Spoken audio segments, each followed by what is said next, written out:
Infidelity, a word that destroyed who I was in just 3 weeks. My body stopped working, my mind collapsed. At 11:47 p.m. on a Tuesday, in our room, her notification flashed on his cell phone while he slept. I have the screenshot of the message from that night, and I'll show you what happened after 00:15 when I confronted it. My name is Mariana. I'm 32 years old, and we had been together for almost 5 years when everything fell apart. It was a direct blow to my chest when I saw her name. Good night, love. Dream with me. Simple as that. At 11:47 p.m., while he slept next to me after telling me that he loved me. I sat on the edge of the bed, trembling, the room lit only by the light of the hallway. I slid my finger on the screen. More than 340 messages, pictures, audios, a second cell phone hidden in his gym backpack. You're seeing things, Mari. She's just a colleague. EO017 in our room. You need to trust me more. This jealousy is not healthy. EU023, kitchen, while he drank water as if nothing had happened. Look what you're doing to us because of your insecurity. EU031, room, after I showed the explicit messages I found. I stopped eating regularly. I stopped sleeping for more than 3 hours straight. I stopped going to work without crying in the bathroom. I started to write everything down. I began to check each alibi. I began to doubt every word that came out of his mouth and every word that came out of mine. I kept the print with the date and time of when she called him at 3:22 p.m. on a Thursday while he was telling me he was in a work meeting. I want to regain the confident woman I was before him. I want to stop feeling responsible for something I didn't do. I want to stop believing every excuse. The narcissist had turned me into a shadow of myself. The worst thing was not finding the messages. It was the ease with which he lied, looking into my eyes. The naturalness of betrayal. The way he made me doubt my own sanity. Why are you looking for problems where there are none? 042, fourth, while I cried holding the cell phone with the evidence. These messages don't mean anything. You're exaggerating. EU055, bathroom, while I threw up from anxiety. If you continue with this paranoia, you will really lose me. 1:07 a.m., kitchen, while he made a coffee as if it were just a small argument. The next morning, I woke up to him deleting messages. Pretending to sleep, I watched through the reflection of the mirror in the wardrobe. Deliberate, methodical, without remorse. In the office, I couldn't concentrate. My colleague Patricia asked if everything was okay. Lied. I just didn't sleep well. 10:33 a.m., meeting room, holding back tears. At lunch, he sent a message. Are we going out to dinner today? We need to talk. 12:15, company cafeteria. My stomach churned with every word read. I returned home early. 4:47 p.m., I opened his drawers. I found receipts from restaurants we never visited together. A hotel in the city center. A necklace that he never gave me. I called him. Where are you? 5:03 p.m., sitting on the floor of our room among the evidence. Leaving the office, heavy traffic. 5:04 p.m., his voice calm, controlled. I heard music in the background. Female laughter. That night, he did not show up for dinner. 20:37, message, emergency meeting, don't wait for me awake. 9:15 p.m., hotel parking lot. I found on the receipt, your car parked. I thought about going in confronting them, in causing a scene. But something inside me broke and rebuilt itself at the same time. I returned home. I didn't cry, I didn't scream. I started planning my exit. 10:43 p.m., I opened a document on the computer. Evidence, infidelity. I started to list everything. Dates, timetables, contradictions, lies. 0012, he arrived. Smell of feminine perfume. Lipstick mark on the collar disguised by an unsuccessful cleaning attempt. Sorry for the delay, love. The meeting was longer than expected. That's okay. How was it? V13, our room, my voice surprisingly calm. Tiring. I just want to sleep. Dear 14, bathroom, avoiding my gaze in the mirror. As he slept, I looked at the man who swore to love and protect me. The man who was now a stranger. The man who made me question everything I knew about love. 3 days later, another message from her. Another love. Another plan to meet. 2:22 p.m., cooking, while she washed dishes and he took a shower. The patterns became clear. The meetings, always on the same nights. The phone always face down. the stories that didn't align. I began to document each inconsistency, every lie, every time he said, "I love you," after texting her. How could I save the evidence before he erased everything and made me believe that I made it up? There were 3 signs that I could no longer ignore. At the restaurant where we were celebrating our birthday, he received a message and turned his cell phone over. "I need to attend to this, it's the job." 8:04 p.m., then put the phone away without answering. In the car, returning from the market, her name appeared on the Bluetooth screen. He turned off the radio immediately. "It's just spam. You know how it goes." 4:38 p.m., while disconnecting the cell phone. At my mother's house during Sunday lunch, he went out to attend to an office emergency and stayed 40 minutes in the backyard. "Some things can't wait, love." 1:15 p.m., whispered as he returned to the table. This was infidelity in its most calculated and cruel form. Small victory. I started a digital diary with a password. 10:30 p.m., hidden in the bathroom, I wrote down everything I had observed. I told my sister, the only person I trusted completely. "I'm not crazy, Anna. I'm sure of what I saw." Before, I was a confident woman who trusted her partner, who smiled effortlessly. Then, I became a paranoid detective in my own home, doubting every word, trembling at every notification. Now I begin to remember that I am someone who deserves basic honesty, who does not have to accept lies as love. The betrayal wasn't just physical. It was the systematic destruction of my trust through continual lies, false denials, and constant manipulation. An entry from my diary, dated October 12th, 3rd work meeting, on Saturday this month. He called the office. No one knew about any meeting. Gradually, I was able to name what was happening. The patterns became crystal clear. The way he lied, how it distorted reality, how it made me doubt what I saw with my own eyes. "Why are you checking my phone? Don't you trust me?" 8:15, kitchen while preparing coffee. "These accusations are hurting me deeply, Mari." 19-27, room, his face a perfect mask of indignation. "If it continues like this, it will destroy what we have because of its insecurity." 9:03 p.m., 4th, while getting dressed for another emergency work. Each lie now had a name and a pattern. Every manipulation was visible to me. Clarity began to replace confusion. Certainty replaced doubt. I bought a new notebook. I hid it under the pile of towels in the bathroom cabinet. 23:42, I wrote down every contradiction I perceived, every blatant lie. Every time I said I was in one place and I was in another, I began to notice the cycle. The way he accused me of being jealous when he questioned, how he became the victim when confronted, how guilty it made me feel for suspecting him. My sister Anna was my safe haven. "Mariana, this is not love. This is manipulation."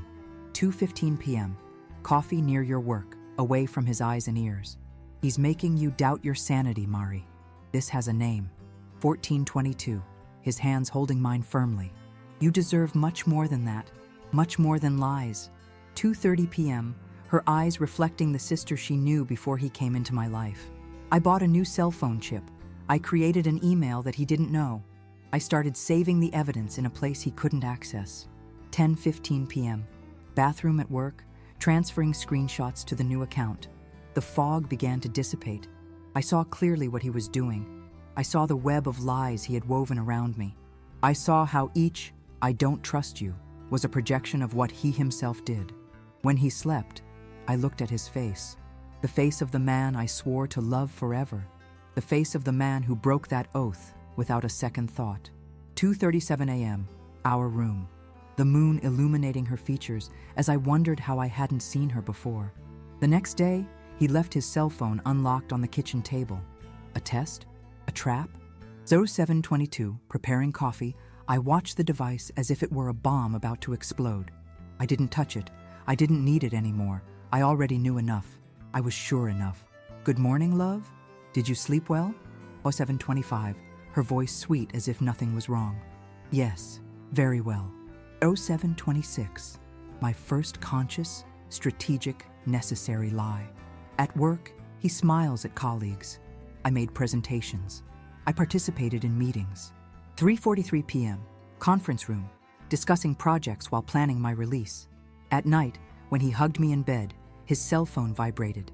He didn't realize that I saw her name on the screen. 10:17 p.m., our room, his arm around me as he thought about her. He said nothing. I didn't react. I just watched and wrote it down mentally. Another piece in the puzzle of betrayal. My clarity grew every day. My resolve strengthened with each lie discovered. My identity, previously fragmented by doubt, began to rebuild itself with each certainty. She was no longer the woman who doubted herself. It was the woman who saw the truth behind the manipulation, that recognized the patterns, who named the behavior for what it really was. Should I continue documenting each lie, or accept that I already have enough evidence to make a decision? Silence was the most effective trap. 3 days without speaking to me after I confronted it with more concrete evidence. I went back. I apologized for overreacting on October 15th in the living room. Maybe I'm really stressed about work, I'm sorry. He smiled, hugged me, promised that I was the only one. The consequence was immediate. I lost $1,150 in canceled therapy sessions. I slept on the couch for a whole week. My friend Anna stopped calling me when she realized that I had returned to him. The proof I could no longer ignore, his credit card statement that arrived home. Dinners at restaurants we've never visited together. A gift of $720 at a jewelry store on October 3rd. My birthday was on the 17th, and I didn't receive any jewelry. A hotel reservation at 2:38 p.m. on a Wednesday, when he was supposed to be in the office. The same hotel where we had our first night together. Our room, where I had previously seen her message for the first time, now looked like a minefield. The same bed where we slept was the same one where he probably dreamed of it. The same nightstand where he left his cell phone face down. The same pillow where he lay after lying to me. The silence was calculated, designed to make me doubt, to make me feel guilty for accusing him, to make me beg for forgiveness for a crime I didn't commit. I need space to think about ourselves. 7:05 p.m. Room, his voice cold as he had never heard before. I don't know if I can continue with someone who doesn't trust me. 7:08 p.m. While picking up a suitcase to sleep in the guest room. Let me know when you're ready for an adult conversation. 7:12 p.m. His last sentence before the silence that lasted 72 hours. 3 days staring at the same walls, to the same roof. 3 days of growing doubt, of questioning, of fear. And it worked. On the third day, I broke. 8:15 p.m. Knocked on the door of the guest room. Can we talk, please? His eyes showed no love, but calculation, victory. He knew he had won once again. I'm listening. I'm sorry. I think I'm seeing things where there aren't any. 2017, my voice small, broken. You know how much it hurts me when you make these accusations. 2018, his tone measured, controlled. We reconciled that night. He went back to our bed, to our room. Everything seemed to return to normal. The surface was calm, but the storm was still below. The next day, he left early for work. 7:30 a.m., a kiss on the forehead and an "I love you" that sounded empty. 8:15, I found the credit card statement in the mailbox. He was not looking for evidence. I was no longer investigating. But there it was, like a cruel gift from the universe. Nuovo Milano Restaurant, $437, October 7th, 8:45 p.m. We never went there together. Diamante Azul Jewelry, $720, October 3rd, 3:20 p.m. I didn't receive any jewelry. Hotel Beira-Mar, $389, October 12th, 2:38 p.m. A Wednesday, he should be working. The same Hotel Beira-Mar where we spent our first night together, where he promised that I would be the one, where we started our story that now ended in the same place. I kept the statement in my bag. I didn't confront it. I didn't scream. I didn't cry. I just knew. 7:45 p.m. He arrived home. How was your day, love? Normal. And yours? 7:46 p.m. Kitchen table, the extract burning in my bag. Tiring. Many meetings. 7:47 p.m. As he loosened his tie. I watched every movement, every expression.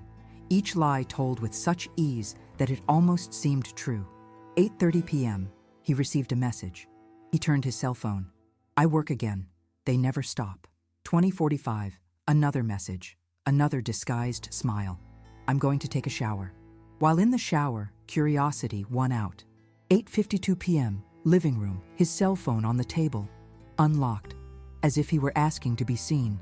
Her message is still on the screen. I can't wait for Wednesday. Same time, same room.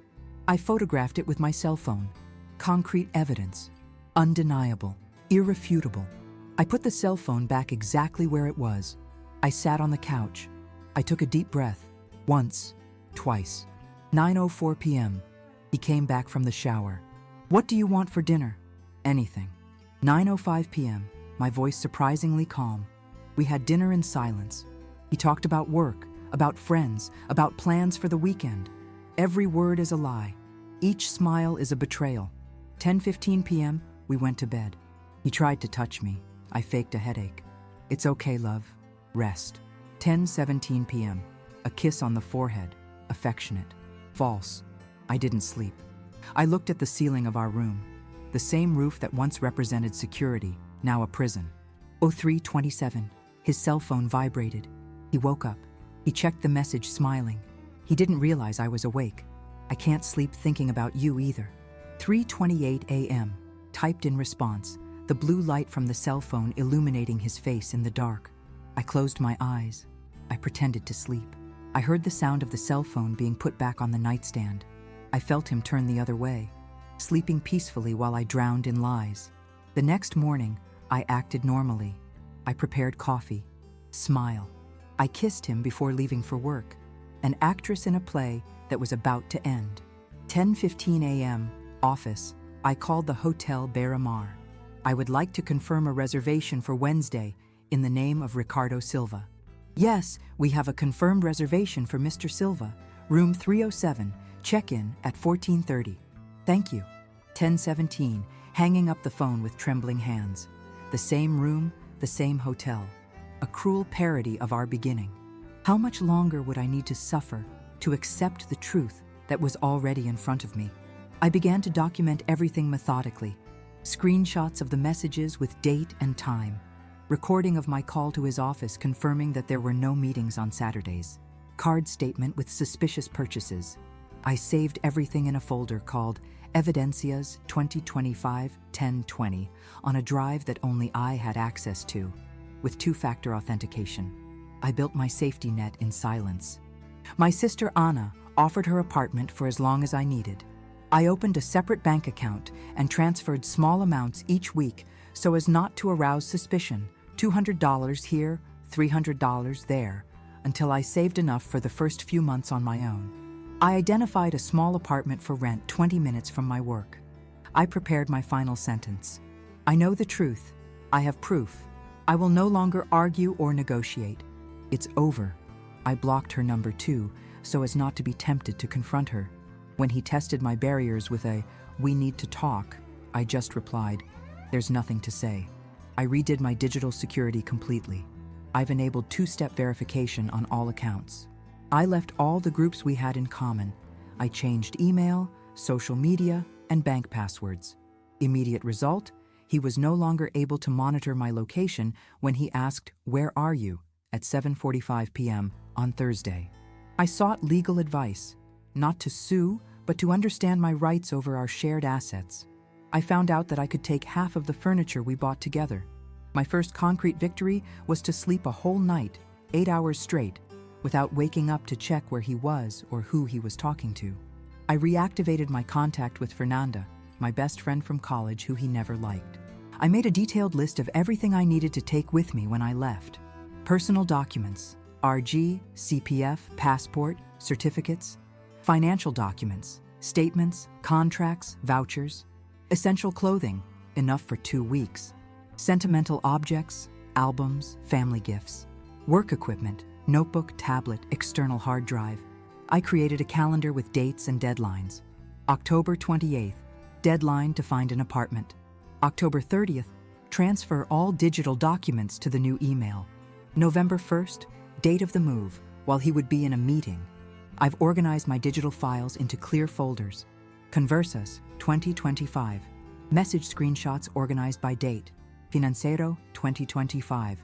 Statements, receipts, proof of payments. Mentiras, documentadas. Contradictions between what he said and what he did. Plano Saida. All the details for my safe departure, each file with specific name. Conversa, Hotel 25-10-2025, JPG. Extrato, Joalheria, 03-10-2025.pdf.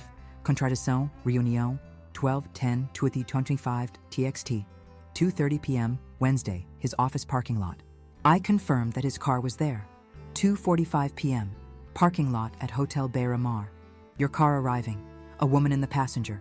I photographed from afar. One more irrefutable proof. I didn't confront it. I didn't follow. I just documented it and went back to work. I talked to my boss without personal details. I'll need 2 days off next week for an urgent change. Of course, Mariana. Is everything okay? 3:20 p.m. Her office, door closed. It will be soon. 15:21.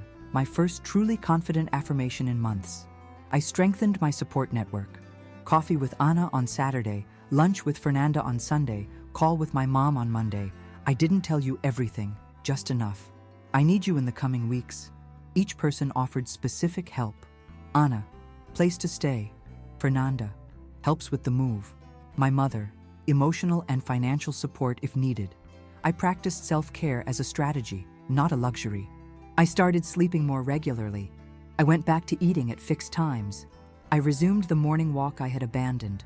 06:30, park near home, breathing fresh air for the first time in months. I reconnected with my body, with my mind, with who I was before him. 7:30 p.m., online yoga class in the guest room, away from your questioning eyes. I triple-backed up all the evidence. 1 in the online drive, 1 on an external hard drive stored in the office, a USB stick hidden in my sister's house. I set strict digital limits. New email he didn't know, new secondary number, new passwords for everything, using Password Manager. 2-step authentication on all important accounts. I changed my routines to create mental space. I started leaving early for work. Morning meeting. He would come back later. Urgent project. I created moments to breathe, plan, strengthen myself. I developed codes with my sister. How's the blue project? Meant I need immediate help. Shall we have lunch on Sunday? Meant everything goes according to plan. I tested small limits to strengthen my resolve. No, I can't cancel my coffee with Anna. Euro 9:15, Saturday. His first attempt to isolate myself since I started planning. I'm going to sleep in the spare room. I need to finish a job without interruptions. 10:30 p.m., Tuesday. Your surprised expression at my newfound independence. Each little no strengthened my ability to say the final big no. I put notices on my cell phone with specific times to check apartments, to transfer money, to confirm details of the change. 4 p.m., every day, I checked rental options while he thought I was working. I cleaned up social media. I haven't blocked anyone yet, but I've reset privacy. I removed locations. I disabled tags. I prepared the ground for the digital disappearance that would come. I mentally rehearsed each step of the exit. I visualized picking up my things, closing the door, not looking back. 07 war every morning, 5 minutes of positive viewing in the shower. Each day, my plan grew stronger. My determination grew. My freedom was approaching. If I already have everything planned, what still prevents me from leaving today? The final test arrived like a text message, a photo of them together that a co-worker sent me. I thought you should know. They have been together for at least 7 months.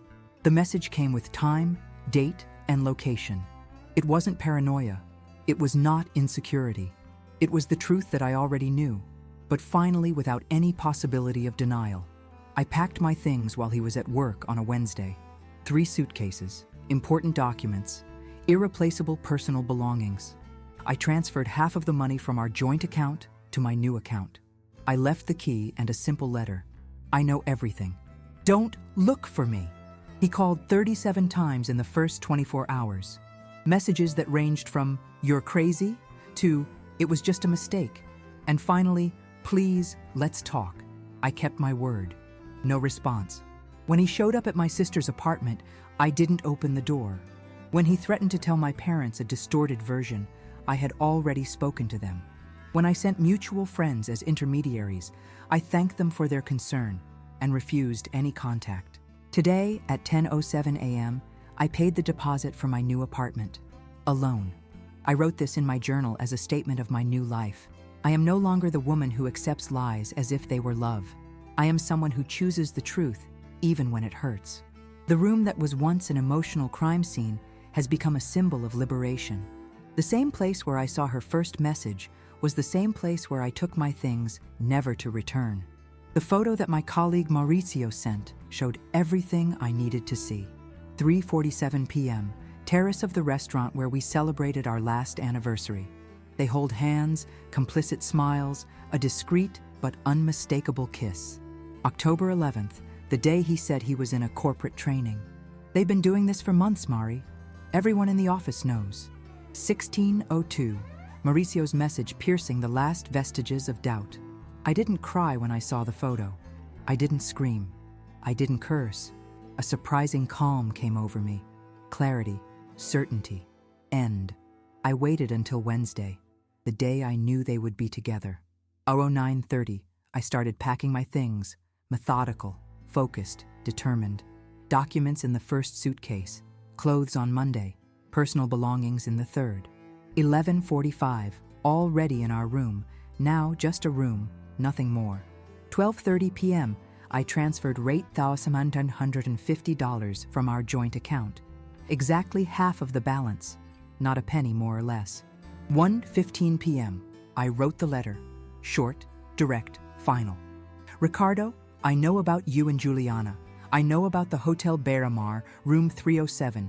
I know about the necklace you bought for her. I know about all the lies. Don't look for me. Don't try to explain. Just Mariana. 2 South p.m., I closed the door of the apartment for the last time. I left the key and the letter on the kitchen table. I didn't look back. 2:30 p.m., arrival at Anna's apartment. I did it, Anna. I left. I'm proud of you, Mari. 14:31, his hands holding mine, his eyes filled with relief. 6:47 p.m., his first call. I didn't answer. 18:49, the first message. I didn't read it. 6:52 p.m., the second call. I silenced the phone. 7:30 p.m., dinner with Anna and Fernanda. My first dinner in freedom. How do you feel? Asked Fernanda. Viva. 19:32, the first true word in months. 10:15 p.m., 17 missed calls. 9 unread messages, 2 emails ignored. Do you need to read what he wrote? 22:17, Hannah, worried. No. 22:18, my firm, unshakable decision. The next morning, he was at the door of Anna's building, 08:30, deep dark circles, unshaven, red eyes. Please, Mari, just let me explain. There's nothing to explain. 08:31, my voice calm, controlled. It was a mistake. It doesn't mean anything. I love you. Goodbye, Ricardo. 8:32 a.m., I closed the door. Not angry, not with hatred, with purpose. 9:45 a.m., he sent a mutual friend, Pedro, who had dinner at our house dozens of times. He's destroyed, Mari. I've never seen him like this. He destroyed that, Pedro, not me. 09:47, Anna's room, my resolution intact. 10:30, my parents called. Ricardo called us, daughter. He looks devastated. Do you know the truth? 10:31, heart racing. Yes, you told us first. We are on your side. 10:32, my father's firm voice, an indescribable relief. 3 days later, he stopped calling. To send messages, to show up. The silence he used as a weapon against me, now his only option. 3:30 p.m., I signed the lease for my new apartment. My name, my responsibility, my freedom. Congratulations, Miss Helena Sanchez, Santos. 3:32 p.m., the broker handing over the keys. Thank you. 15:33, the weight of the metal in my hand, symbol of the new beginning. I entered the empty apartment. White walls, clean floor. No remembrance, no lie, no betrayal impregnated in the walls. I placed the first box on the floor of the living room. 4:15 p.m., the sound echoing through the empty space. The first object in my new home. 4:30 p.m., message from Anna. How is the new apartment? It's perfect. It's mine. 4:31 p.m., looking out the window at the city below. In the old apartment, our bedroom was where everything started to fall apart. The message on the cell phone, the beginning of the end. In the new apartment, my room would be where everything would start to bloom. The beginning of the beginning. 6:45 p.m., hanging the last piece of clothing in the new closet. Each hanger a statement, each piece a choice. Every movement is a statement. Now it's really mine. 6:47 p.m., looking around the organized room, the space that was only mine. That night, I lay down in my new bed. 10:30 p.m., new sheets, new pillow, new life. I slept 8 hours straight, no nightmares. Without waking up startled, without checking if he was lying while sleeping. What will it be like to wake up tomorrow knowing that I have chosen myself for the first time in years? The aftermath was exactly what I expected. First, the smear campaign. She went crazy. She was always jealous. Then, the attempts to win back with empty promises. I will never do that again. It was a mistake. Finally, the silence when he realized that it would not work. Now I deal with it by keeping my distance, protecting my peace, reminding myself daily that the truth was on my side. If you're experiencing something similar, there are 3 essential steps that can save your mental health and your future. Document everything. Every lie, every contradiction, every false alibi. Save it in a safe place that only you have access to. This evidence is not only to prove the truth to him, but mainly to yourself in moments of doubt. Tell a safe person.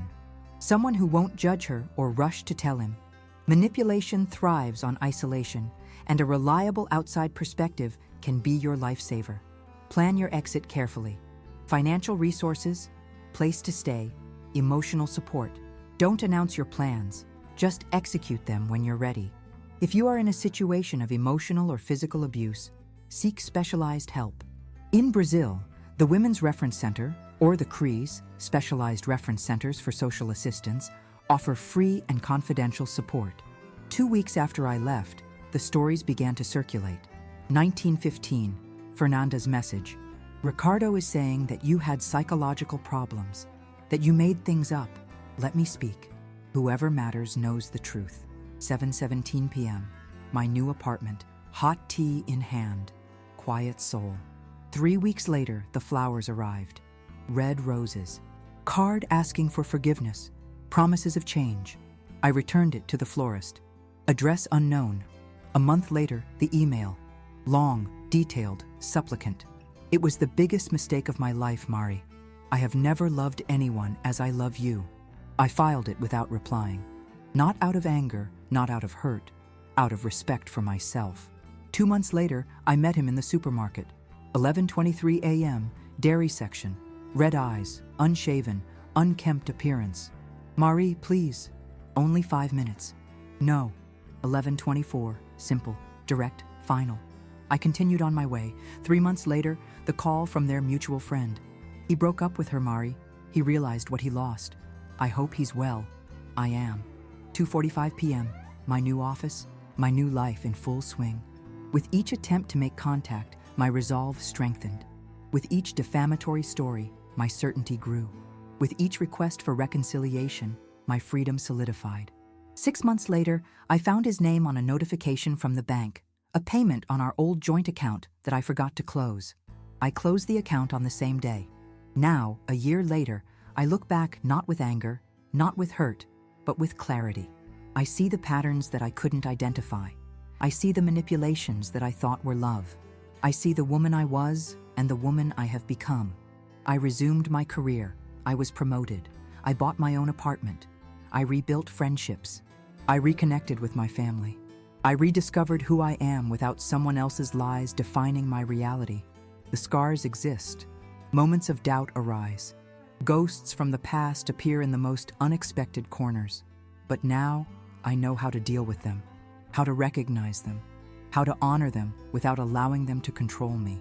If you are at the beginning of this journey, know that there is light on the other side. It won't be easy. It won't be quick, but it will be yours. Your truth, your life, your release. Document each inconsistency, not to confront, but to strengthen your own certainty when doubt arises. A digital diary with a password, a folder on a secret drive, evidence of reality being distorted. Find a reliable ally, someone who will remain by your side, that will not be manipulated, that will remind you of the truth when everything seems confusing. A sister, a friend, a therapist, someone who sees you clearly. Prepare your exit strategically. Separate financial resources, a safe place to go, a clear plan for the first few days, weeks, months. Consistent small steps towards freedom. If there is physical violence, the urgency is greater. Call 180 in Brazil for the Women's Service Center. Look for a women's police station. Don't announce your departure. Don't confront. Only go when it's safe. My road to recovery continues. Weekly therapy, daily meditation, monthly support groups. Consistent construction of a life that is truly mine.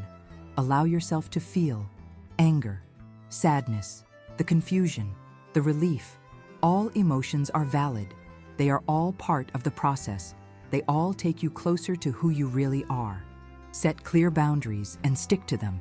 I don't want contact. I'm not going to discuss the past. I'm not open to reconciliation. Simple, direct, consistent. Rebuild your identity day after day.